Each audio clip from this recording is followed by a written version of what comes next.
اللي صار عندنا في دمار شامل. احنا عائله البواب، عندنا تقريبا حوالي 150 نفر في العمر هذه. في دار عمي، في دار اختي، في دار عمي التانيين، في اخوتي. 5 شباب، كل واحد له بيت كله تدمر كامل، ما يصلح للسكن كليا، دمار شامل يعني في المنطقه.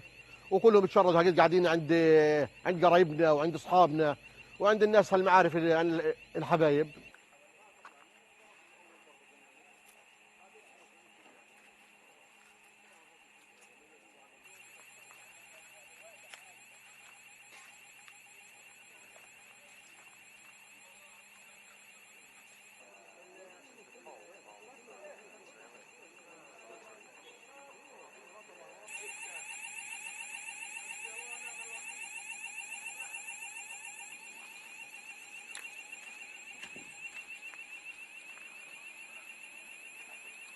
وهيك شايف الدمار كله مبين على المطرح.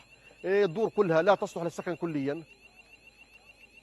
ويعني هذا شغل اليهود، يعني معروف اليهود هم هيك طبيعتهم. يعني برج زي هذا ايش فيه؟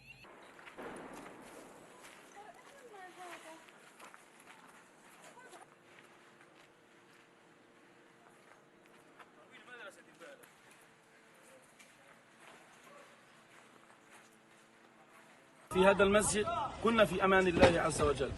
صلينا العشاء بالأمس فيه، ثم فجأة قصف هذا المسجد دون سابق إنذار ودون إخبار أحد من الجيران. روعوا الأطفال، روعوا الشيوخ، روعوا النساء كبار السن. مصاحف بعثرت. المسجد قلب عن بكرة أبيه. ليش؟